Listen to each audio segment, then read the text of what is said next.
할렐루야. 오늘도 굿TV에 함께 하시는 여러분들을 예수님의 이름으로 사랑하고 축복합니다. 오늘은 예배를 거는 마지막 부분으로 마무리 지으며 은혜를 나누기를 원합니다. 우리는 마지막 성막에 가는 부분을 약 3주에 걸쳐서 나누며 성막의 영성을 통해서 하나님을 온전히 예배하는 자는 우리의 신앙이 자라야만 한다는 사실을 살펴보았죠.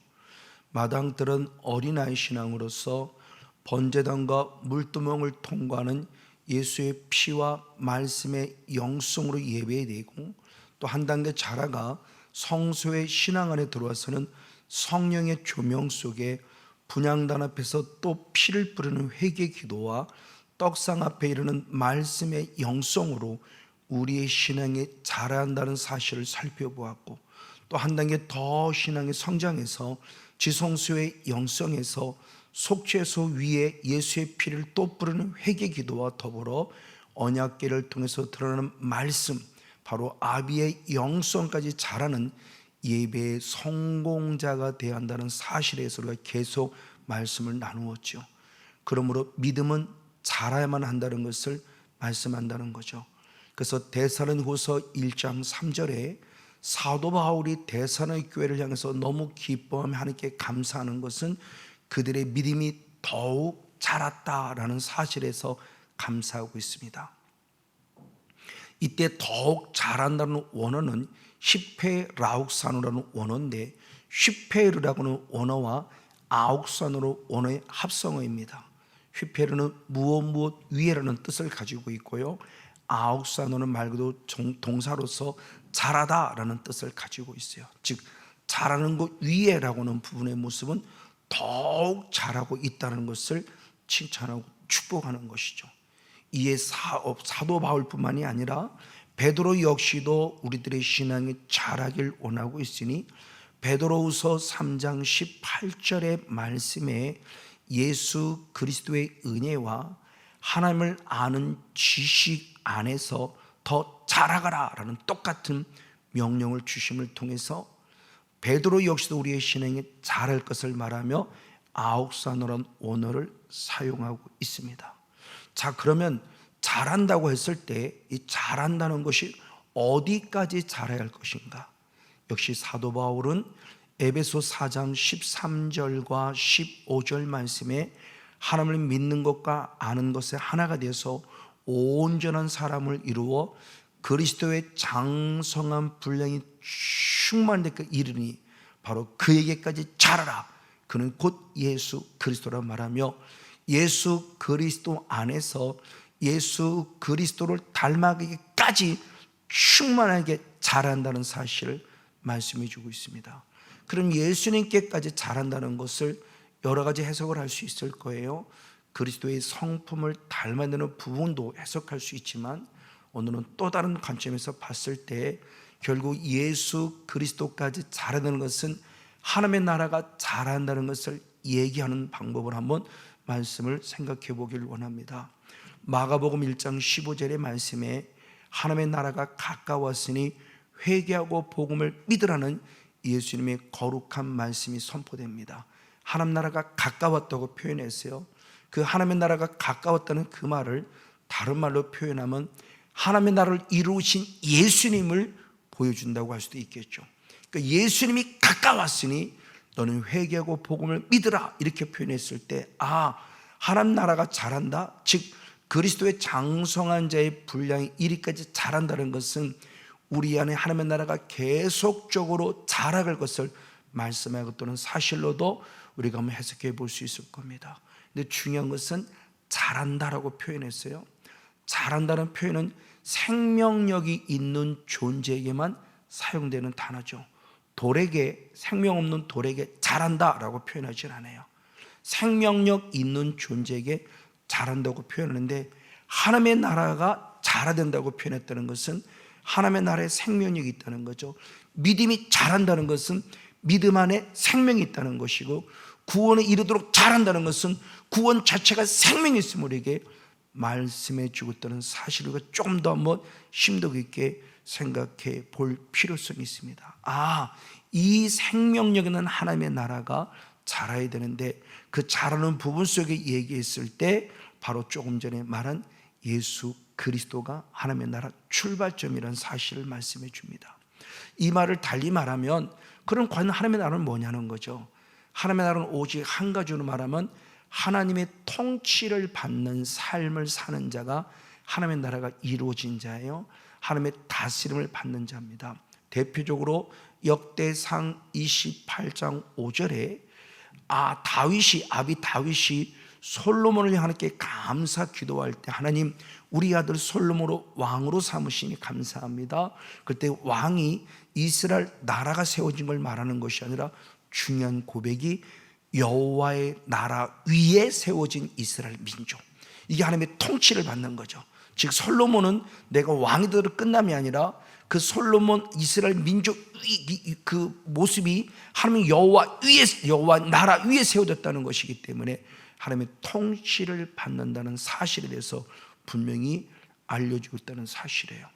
그러면 하나님을 잘 믿는 자들만 아니요, 하나님을 믿지 않는 자도 동일한 모습으로 말합니다.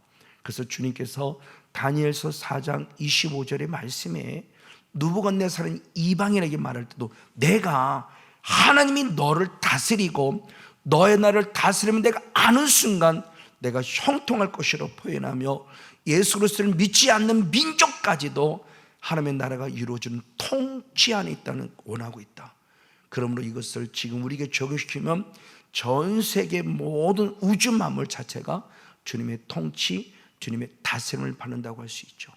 예수님이 역시 하나님의 나라가 이루어졌기에 하나님의 나라를 이루려고 오신 분이에요.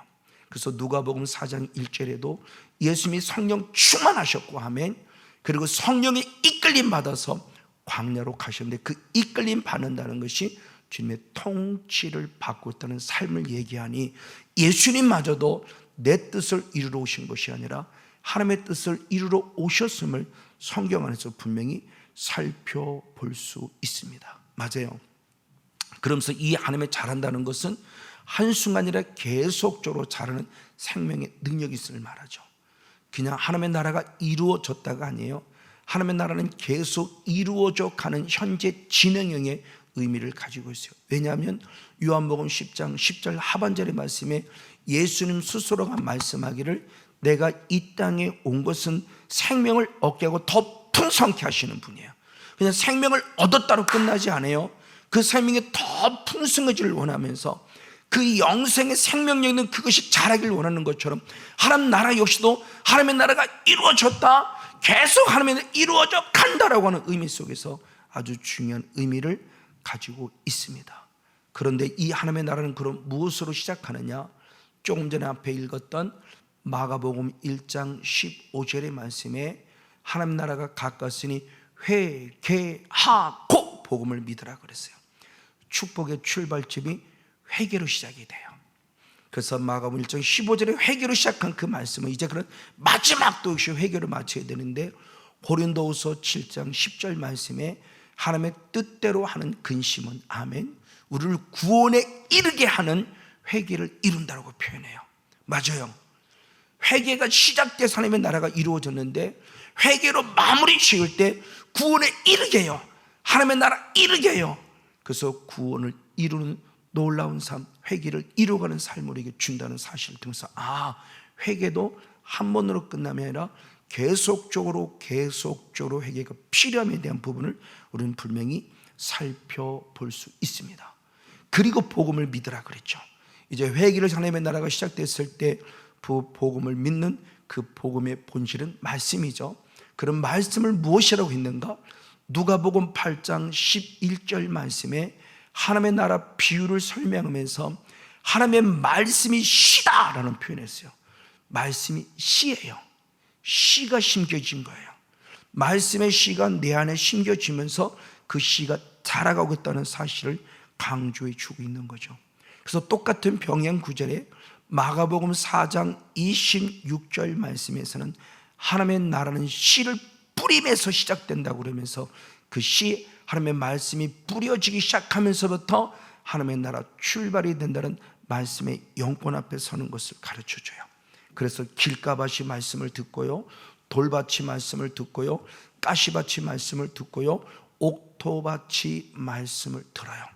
그런데 길가밭은 말씀을 들었으나 말씀을 뺏기고요, 돌밭도 말씀을 들었으나 말씀 때문에 은혜 받다가 말씀 때문에 오히려 시험 들어요. 가시밭은 말씀 때문에 은혜 받는 싶으나 아직도 나에게는 세상의 재리, 일락 이것들 속에 빠져서 근심과 염려 때문에 오히려 온전히 열매 맺지 못하는 안타까움이 있고 옥토만이 열매를 맺어요. 이것은 결국 뭐냐? 우리가 거쳐가 될 단계인데, 길가부터 시작해서 계속 영적 기경이 이르러서 돌밭에서 돌들을 또 기경해서 가시밭으로, 가시밭에서 또 가시들을 끄집어내서 옥토로 만들어 간다는 거죠. 그래서 구약 성경에 호세아 10장 12절에 말씀할 때 묵은 땅을 기경하라 라고 말하는데 그 기경이 뒤집어 엎어라요. 그래서 새번역 성경은 갈아엎어라고 해석이 되어 있어요. 우리의 마음밭이 지금도 계속 갈아엎어져서 마지막 옥토가 될 것을 말씀해요. 이 말씀의 씨앗이 뿌려진다는 것이죠. 그래서 베드로도 베드로전서 1장 23절의 말씀에 우리가 거듭난 것은 썩어질 씨로 된 것이 아니요 썩지 아니할 씨, 그 씨는 말씀이라고 그랬어요. 항상 있고 살아있는 말씀으로 되어내라 말하며, 우리가 구원하는 첫 출발점이 말씀의 씨가 뿌려져서 빨리 옥토가 되어져야 한다는 것이죠.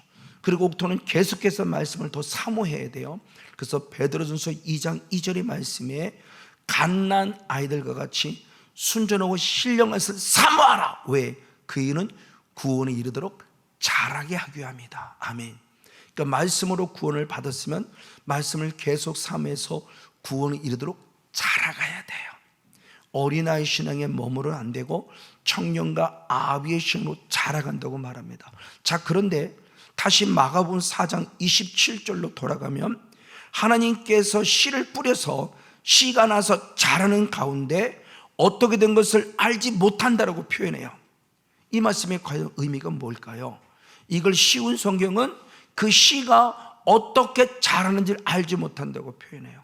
이 말씀의 과연 의미가 뭘까요? 알지 못한다는 의미가 과연 뭘까요? 바로 그 모습은 모든 것이 주의 주권과 능력 안에 있음을 말하죠. 그래서 고린도전서 3장 6절의 말씀에 나는 심었고 아볼로가 물을 주었으되 오직 하나님은 자라나게 하셨다 그래요. 하나님이 자라게 하셨대요. 근데 우리의 수고가 있었어요. 나는 심었고 아볼로는 물을 주었다. 근데 고린도 다시 전서 3장 7절의 말씀을 통해서 보면 또 다시 놀라운 말씀이 선포되기를, 그런즉 심는 자나 물 주는 자나 아무것도 아니로되 오직 자라나게 하시는 분은 하나님이라는 또 말씀이 있어요. 자, 6절에서는 심는 자, 물 주는 자가 있어요. 근데 7절에서는 심는 자, 물 주는 자 아무것도 아니래요.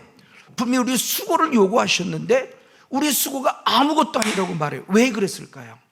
이것을 통해서 우리의 것은 아무것도 알지 못한다는 충격적인 말씀과 연결되어지는 부분인데, 고린도후서 9장 10절의 말씀에 주님이 심는 자에게 심을 것을 주셨다는 거예요. 그런 바울이 심은 것이 아니라 하나님이 심는 걸 주셨기 때문에 심은 거고, 아볼로가 물을 준 것이 아니라 물을 줄 수 있도록 하나님이 주셨기 때문에 물을 준 거고, 그러므로 하나님이 자라게 하신 거예요. 그러니까 우리의 수고와 노력마저도 내 의가 아니라 하나님의 것임을 말씀하는 모습을 통해서 우리는 아무것도 알지 못한다는 것이 맞다는 거죠. 하나님만이 심게 하셨고 하나님만이 물을 주게 하셨고 그러므로 하나님만이 자라게 하셨다는 거예요. 그래서 골로새서 2장 19절 말씀에도 하나님이 자라게 하심으로 자랐다라고 표현하며 하나님 모든 것이 하나님이 자라게 하시는 은혜 속에 있었다는 사실을 성경이 가르쳐 주고 있습니다. 그럼 우리는 아무것도 안 해야 되는 거냐? 아닙니다. 심는 것은 내가 해야 되고 물 주는 건 내가 해야 돼요. 근데 이것마저 내가 하는 것이 하나님의 은혜임을 고백한다는 거죠. 그래서 사도 바울 스스로도 고린도전서 15장 10절 말씀에 나된 것은 하나님의 은혜이고 이 은혜를 헛되이 하지 않기 위해서 다른 사도보다 더 많이 수고했는데 이 수고마저도 하나님의 은혜다. 아멘. 이게 진짜란 거죠. 내가 심었다가 자란될 수 없어요. 심게 하신 은혜가 감사한 거예요. 내가 물을 주었다가 자랑할 게 없어요. 물 주게 하신 감사한 거예요. 그것도 하나님이 하게 하신 거예요. 사도바울의 수고와 노력도 하나님의 하계신 은혜라고 고백해요.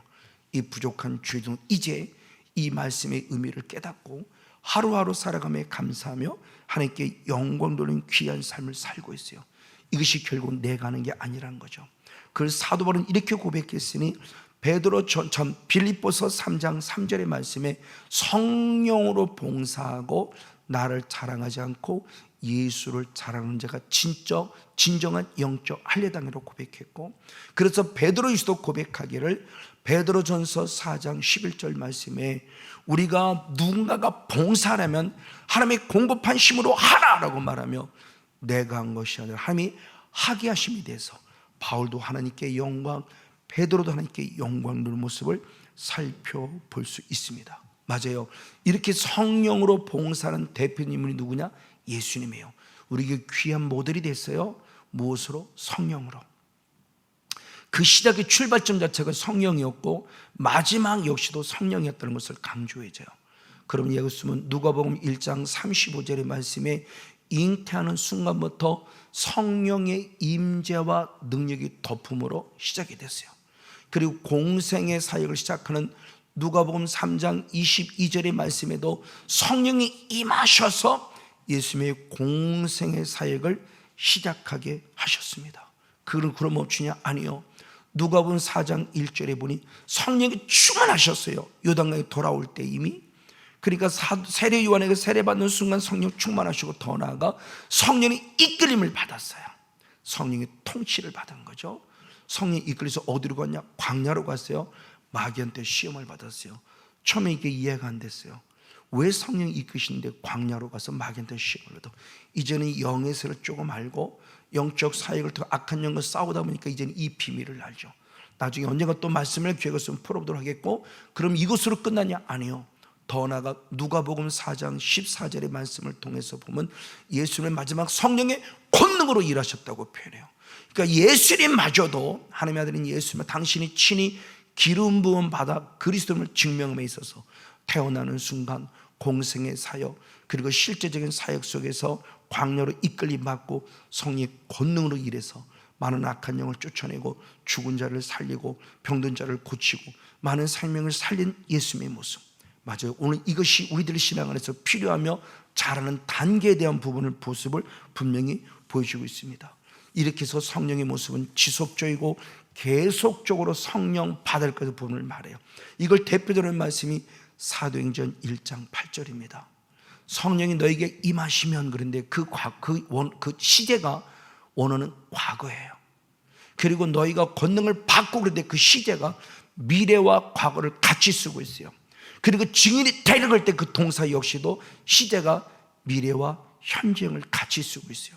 즉 이 말씀을 우리가 조금 더 원어적인 모습으로 해석한다면 성령이 너에게 이미 임하였으니 계속적으로 너희가 성령의 권능을 받았고 앞으로도 성령의 권능을 받아서 지금 이 순간부터 성령이 증인이 될 것이고 앞으로도 성령이 증인 될 것을 말씀하는 부분이에요. 즉 성령의 임재가 오늘날 갑자기 한순간에 확 이루어질 만한 것이 아니라 이미 과거부터 지속적으로 이루어져 왔고, 그리고 능력이 조금씩 나타나며 일을 행해왔고 앞으로도 큰 능력도 큰 일을 행할 것에 대한 부분을 말하는 이 시제들을 통해서 볼 때 내게는 이미 성령이 임하셨구나. 그래서 예수님을 내가 주로 신하게 만들고 은사를 주셨고 그 은사가 더 계속적으로 채워져서 권능, 능력, dynamis, 그 dynamis의 권능과 능력을 받아 하나님 나라를 확장시켜 가는구나 라는 것을 통해서 우리의 성령의 임재가 계속적으로 부어질 것을 말해요.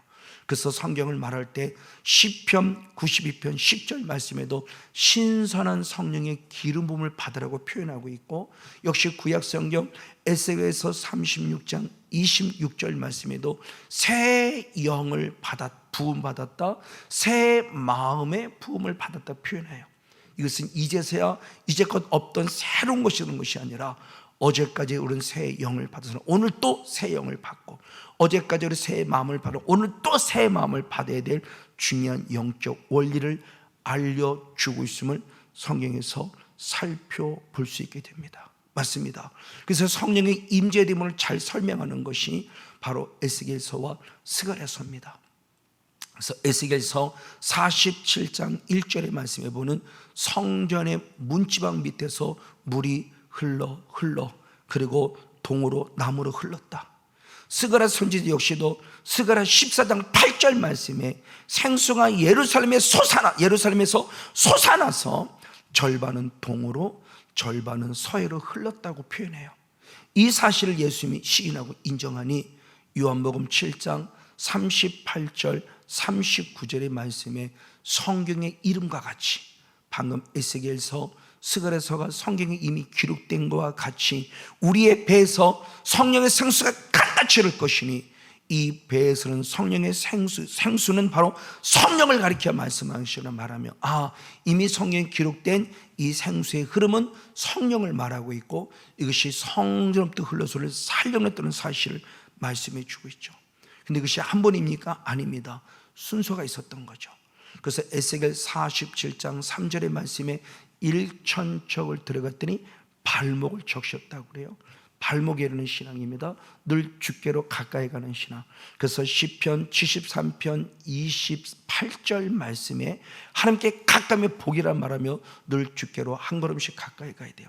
그리고 우리 배에서 성령의 생수가 흐르며 또 1천척을 들어가니 무릎까지 적셨다고 에스겔 47장 4절 상반절에 말해요. 무릎까지 성령의 생수가 적신 우리가 기도하는 영성을 말합니다. 무릎 꿇어 기도하는 영성. 그래서 예수님도 누가복음 22장 41절 말씀에 무릎 꿇고 기도했다고 표현하고 있고요. 그리고 다니엘 역시도 다니엘서 6장 10절 말씀에 주님이 주신 은혜 가운데 표현되신 귀한 말씀을 통해서 예루살렘을 향하여 습관을 따라 하루에 3번씩 무릎을 꿇고 기도했다는 표현을 통해서 성령의 생수가 무릎까지 적시면 기도하는 영성으로 살 걸 말합니다. 그리고 성령의 생수가 에스겔 47장 4절 하반절에 보니 허리까지 채워졌다고 그래요. 성령의 생수가 허리까지 채워질 때 이제는 내 마음대로가 성령이 이끌림 받는 삶으로 살아갈 수 있죠. 그럼 성령의 생수가 우리 허리까지 찼다는 것은 결국 무엇을 말하냐?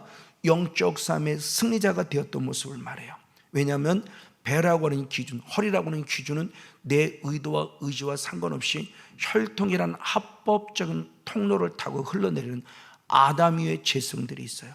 그래서 베드로가 말하기를 베드로전서 1장 18절 말씀에 조상으로부터 유전되어 내려오는 망령들 행실, 우리는 죄성을 말합니다. 이걸 지금 바뀌어진 개역개정은 바로 조상들이 물려준이라고 표현함을 통해서 내 의도와 의지와 상관없이 조상이 물려준 죄성, 망령들의 행실이 있다고 표현합니다. 바로 이분과 싸워 이겨야 돼요. 어떻게? 그리스도의 군사가 될 때. 그래서 디모데후서 2장 3절의 말씀에 그리스도의 좋은 군사가 된 자가 이렇게 싸울 수 있다고 말씀합니다. 그리고 마지막 최후적으로 이제 1천척을 더 들어가니 창렬하게 적셨다고 역시 성경은 말씀하고 있으니 에스겔 41장 5절 말씀에 우리의 물이 우리의 머리가 창일하여 건너지 못할 강이 되었다고 표현해요. 이것은 결국 뭐냐? 성령의 통치와 완전히 주권 속에 내가 살아감을 말하니 그 결과가 에스겔 47장 9절 말씀에 모든 것이 소생했다고 표현합니다. 죽은 자가 살아났다고 표현해요. 이렇게 살아날 때 어떤 자가 되느냐? 에스겔 47장 12절 말씀에 달마다 새 실과를 맺으니 그 실과를 통해 내가 살아난 만큼 다른 사람을 먹이는 실과요, 다른 사람을 살리는 약 재료로 축복해요. 맞아요. 이것이 우리가 살아가는 삶이에요. 한 번에 된 것이 아니었습니다. 발목에서 무릎에서 허리로, 허리에서 창렬하게 적실 때 내가 산 만큼 남을 살릴 수 있다고 말합니다. 예수님이 다시 똑같은 말씀하시니 마가복음 4장 31절 32절의 말씀에 시작은 겨자씨 한 알의 자그마한 시작이 됐는데 그 겨자씨 한 알이 나중에 자라서 큰 가지가 돼서 수없는 새들이 깃들 만큼 넉넉하고 풍성했다고 말합니다. 이것이 우리가 자라갈 부분이에요. 그래서 에베소 2장 21절에 성전이 되어가렸을 때 되어간다는 게 아옥산호잖아요. 성전으로 자라간다는 겁니다. 그럼 어떻게? 고린도전서 에베소 2장 22절 말씀에 성령 안에서 하나님이 거하실 처소가 되기 위하여 계속적으로 예수와 함께 지어져 간다고 말합니다. 한 번으로 만족하지 마시고 지속적으로 계속적으로 성령의 은혜 안에서 성전이 되어가고 성전 나와는 성전돼서 하나님을 확장시키는 예배의 거룩한 성공자 우리 모두가 되어지기를 예수님의 이름으로 간절히 축복하고 축원을 드립니다.